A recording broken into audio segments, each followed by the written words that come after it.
Hi, we have a couple of minutes here to take up for various reasons, to fill some time. And we thought we'd invite the audience to ask us some questions. The questions might be interesting, and they might not. And our answers might be interesting, and they might not. Probably won't be. But it'll be you know, around 6, 7, 8, 9, 10 minutes, 5 minutes, somewhere, however long it runs. And during this time, people are going to ask us questions, and if you don't enjoy them, you people out in television land, you can go out. This would be a good time to go get a beer, go to the bathroom, whatever you have to do during this time. Buy a car, do because something. We have a very exciting thing coming up right after this section. Well, maybe they could catch Bonanza, see what they're happening. Yeah, switch to Bonanza. You know, anything. But only be gone for just a few minutes. Because we'll be back. Because we'll be back. This is just a time, we call it the 7th inning stretch. Yes. Now we're going to go to our audience. Bright, intelligent people. We've shipped them in from Scottsbluff, Nebraska, and all the other intellectual places in America. Okay. Do we have any questions? Now, anybody would like a question? A gentleman right here. Do you really think that Pat Paulson has any chance to become the president? Do we think that Pat Paulson has any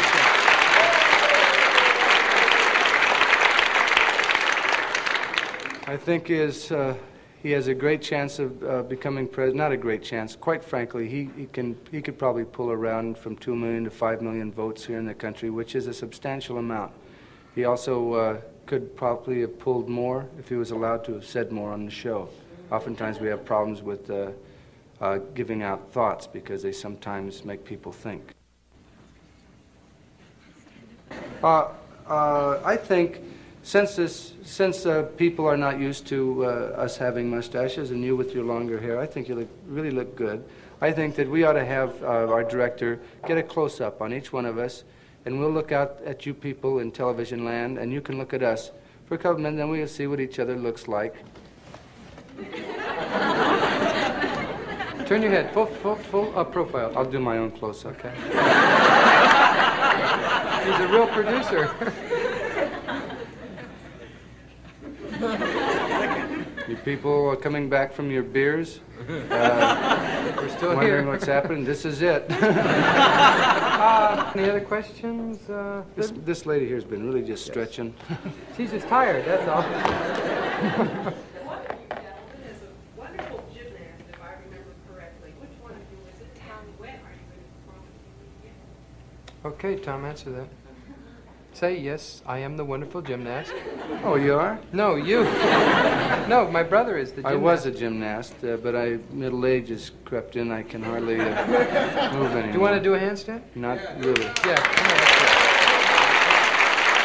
Really, isn't that beautiful? Let's hear it for Tom. Can you zoom back? Right on that. Wait, you're going to do it on a chair? On a stool? Okay. Okay. Move your boom up. Tommy's going to... Hurry back from the bathroom if you're out there. I'm going to do a handstand.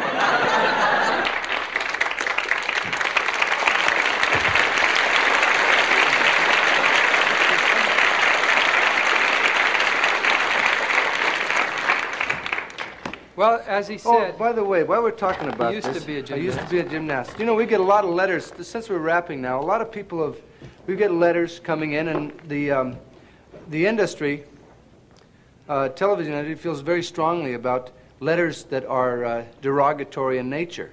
Now, the Smothers Brothers show, and Dick and I have seen a lot of the letters, come in. We get a lot of complimentary letters, but we get a lot of derogatory letters saying that we are communists, pinkos. And those are the good letters. Un-American, and things like this. And a great deal of weight is held by these letters. And I just like to say, if there's people that do like what we're doing on television and do not think we're trying to destroy the country, to write in a letter to the executives of CBS and let them know, because it takes a lot more good letters to make people aware in the industry that... That's right. Than a bad letter. One bad letter scares the dickens out of them. I just say dickens, I can say scare the hell out of them, but they cut that out. I'd like to... So, one more question. We have one for our earth-shattering. It's got to be very important.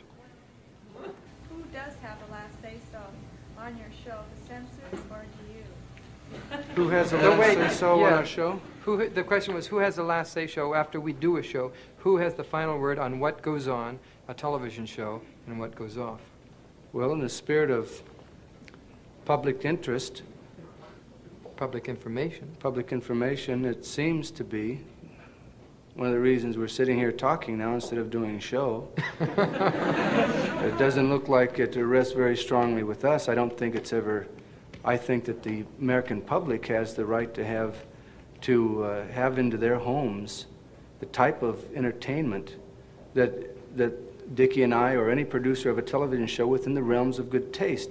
If something is controversial or that might stir up small groups of people or minority groups of people that feel differently, it still should be allowed, because the biggest problem in America right now, I feel, is the fact that television, being the most important of the mass media, is not allowed to express itself as all other mass media, radio, magazines, newspapers, and we all are aware of what's going on in the country and the language that is used in the country today and the mores and the morals and the ethics, and to not be able to discuss it on the biggest and broadest media, television, I think is a disservice to the country, and it seems that this type of policy is going to continue unless people say something and deluge the industry and the networks with protests saying we should be informed. If you don't like what we say, you have the ultimate censorship, and that is to turn us off